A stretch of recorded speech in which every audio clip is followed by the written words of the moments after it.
I remember when I spoke first at the TED conference in 2001, I was 18, and I took entirely the wrong lesson from it. I was following a Nobel Prize winner, and he had 0 slides.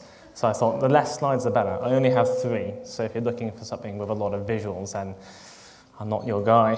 But it's really nice to be here. I grew up just over the water in West Kirby, in the Wirral, so I don't really get to call myself a Liverpudlian. I don't have the accent to match. Most people don't believe I'm from Merseyside. But this is home, so it's nice to be here. And so you can see the title of the talk, Cowardice and Courage. It's a really positive talk to kick off a Sunday morning. But I think it's really important because hopefully it'll help you think about some of the other talks, I'm sure, which are going to be very inspiring, we're going to hear about today. So in 2014, next month, we're going to be remembering the first centenary of World War I. And one of the most memorable images of World War I is the white feather. And the white feather, you probably know, was presented to young men who weren't in uniform during World War I by young women. And the idea was to shame them into enlisting into the British Army, because obviously if they weren't in uniform, then they must be too cowardly to try and defend their country. And this was an official thing. This was an official movement. It was the Order of the White Feather was founded by Admiral Charles Fitzgerald, and it was supported by everyone, by even feminists and suffragettes like Emmeline Pankhurst. So it was across the board. And at the time, the feather became a symbol of cowardice, one of the worst things you can say about a person.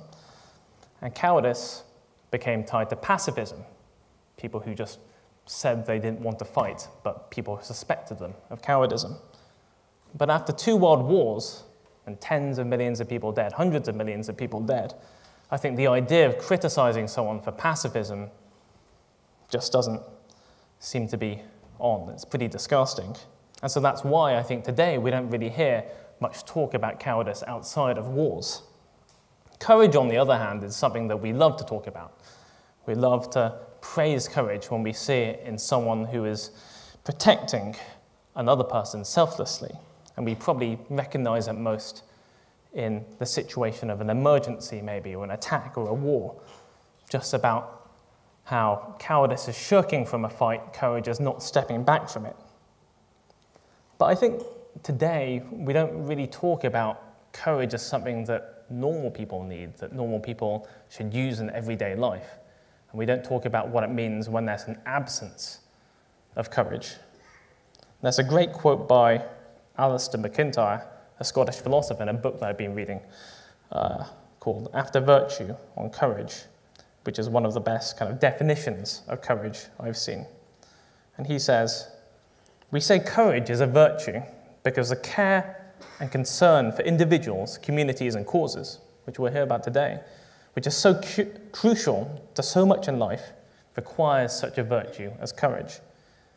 If someone says that she cares for some individual, community, or cause, but is unwilling to risk harm or danger to her own behalf, she puts in question the genuineness of her care and concern.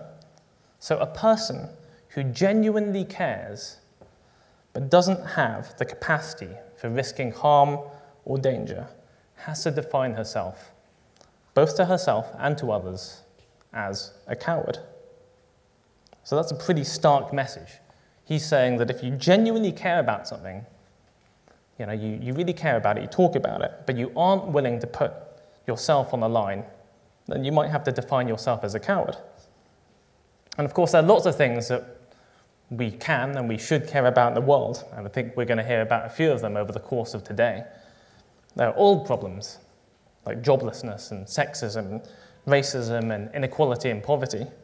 All of these things are worth caring about. And new problems like technology corporations being able to manipulate our view of the world and filter it in ways that might be against our interests, or the evisceration of high streets by identical chain stores and cafes. We'd like to talk about these problems. We like to read about them in newspapers. I like to talk about them.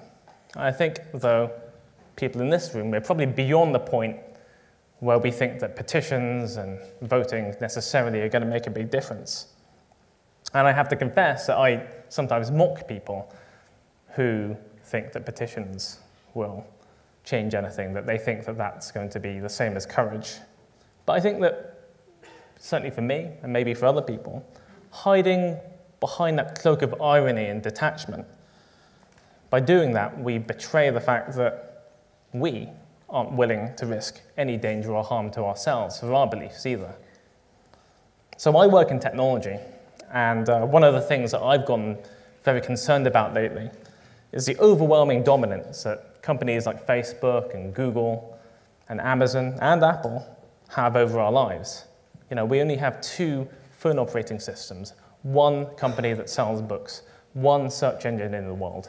You know, these things really control our lives. And I think on a broader note, I think we're all concerned about the tiny number of banks and political parties and companies that really control this country.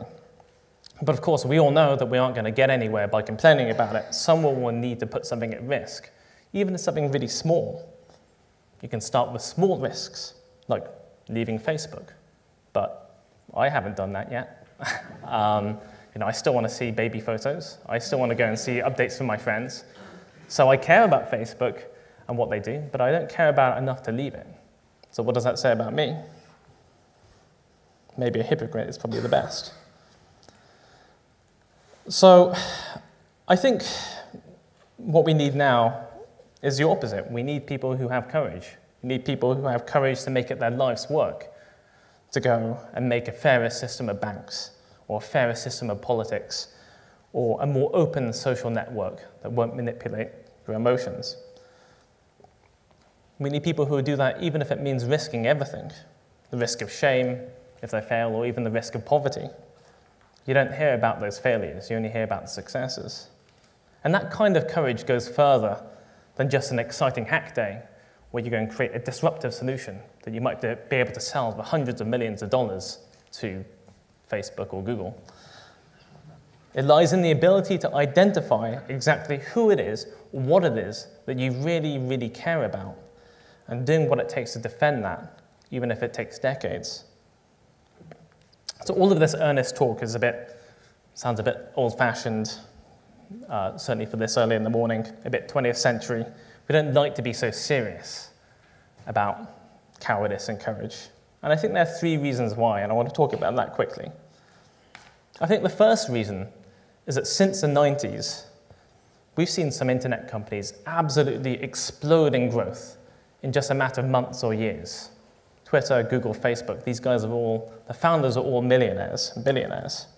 And that capacity for growth in some kinds of companies has made us expect it in everything, not just internet companies. We all want products, we all want services, we all want ideas that can scale to 1 million or billion users immediately using humans as interchangeable units.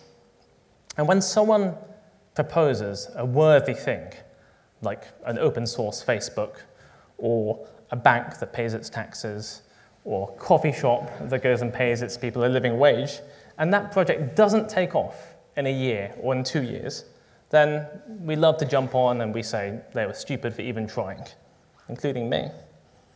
And this kind of public shaming is really corrosive. I mean, it's fun to do, but it stops people from putting anything on the line. It doesn't help, even though we all know that hardly anything is successful on its first try. And in fact, growing fast might be the very thing you want to avoid. I remember once I met someone who wanted to create a new kind of open democracy wiki, and the idea is that you'd be able to kind of trade votes and see what other people are voting about. And I thought it was a good idea. And we started talking about how we would get money to make it. I didn't think he needed a lot of money. I thought you could just make it, 1 or 2 people can make it in a few months. But he started talking about getting venture capital funding and investors and millions of pounds. And if you're going to do that, if you're going to raise that money, you need to have a business model. And if you're going to have a business model, you need to go and, for that kind of site, you need to run advertising. Or you need to go and sell your users' data to businesses, which I thought compromised the entire idea of something that was meant to be in users' interest.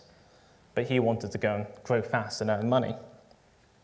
And I think this is kind of really, really terrible, because given his genuine belief that we really needed a fair and more open voting system, creating that kind of business would seem like the most terrible form of cowardice. So the second reason I think we don't talk about this sort of thing today is that we increasingly outsource our caring to third parties. We sign petitions, we vote on websites, we give a few pounds to charities every few months. And in principle, I don't have anything against this. It's a kind of very strongly utilitarian thing to do, to go and try and give your money to people who will use it best. You know, who doesn't want to go and save money? But the problem is if we place efficiency above everything else, we risk making a whole different kind of mistake where we value short-term numbers and metrics over long-term results. We've already seen how badly that can work with school ratings and with banks valuing short-term profits over long-term stability. And so by convincing ourselves that we're trying to be productive, we're trying to be efficient by outsourcing our care, we as individuals have divorced ourselves from performing some truly courageous actions. But maybe most importantly, I think there's a feeling of powers at work that are larger and faster and greater than ourselves. You know, why bother making a stand when you're just one of 7 billion people? Why bother making a stand when there are billionaires who could outspend you like that? You know, why not just go and enjoy life? So all of this sounds like a bit of a message of despair, so you might as well go home now. But just because I'm dissatisfied with the present day doesn't mean that I trade it for living 100 years ago, especially not with World War I about to start.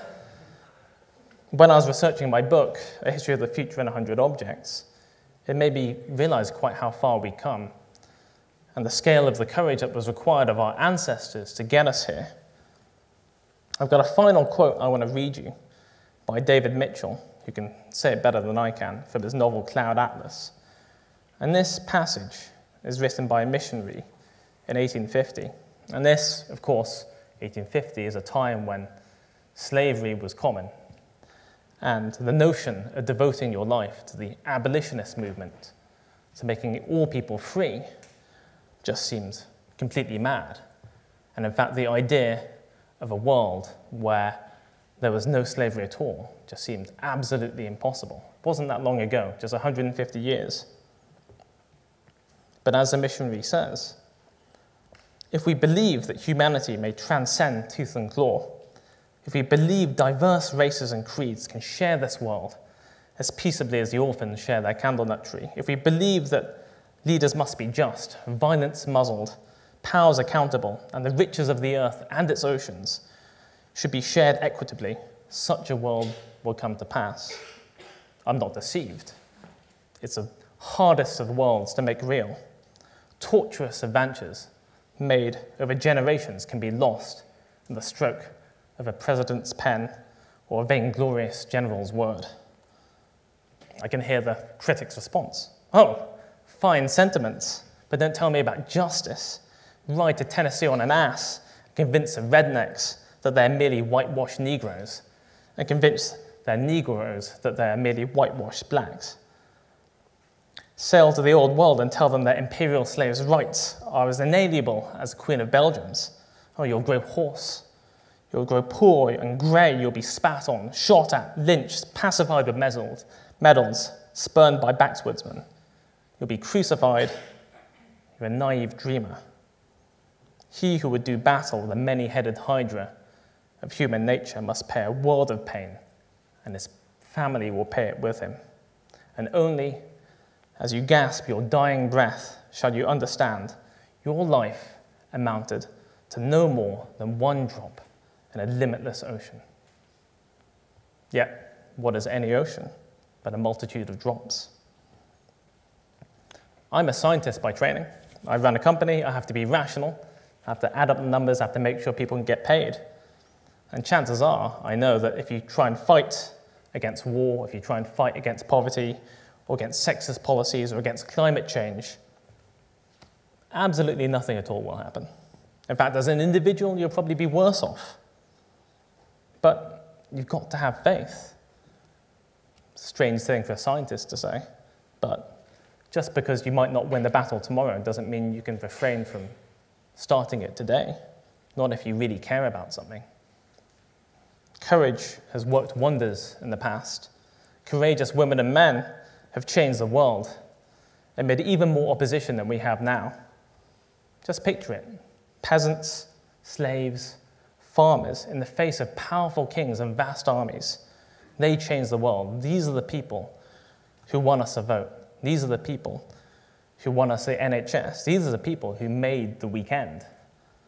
And before you get the wrong idea, I don't consider myself to be courageous by giving a talk at TEDx Liverpool, although maybe a little bit by giving the first talk. But I do hope that it might get you thinking. I hope that when you go home today, you might pick one thing, just one little thing you might like to change about the world. One thing you really care about. One thing that makes you ashamed that you aren't doing anything more about. One thing that your children, your grandchildren, in 2050 or 2100, they might go and say, what did you do about that? Why didn't you do more? And it might well be something that you hear about in a few minutes from other speakers. And then once you've thought about that, do something that puts you at risk, not something that's comfortable, something that puts you in danger.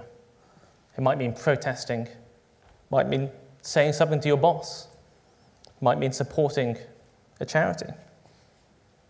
And it might not work. It probably won't work. But putting yourself at risk will let you define yourself as someone who stands up for a cause, even in the face of danger or harm. Someone who is not a coward, someone who is courageous. Thank you.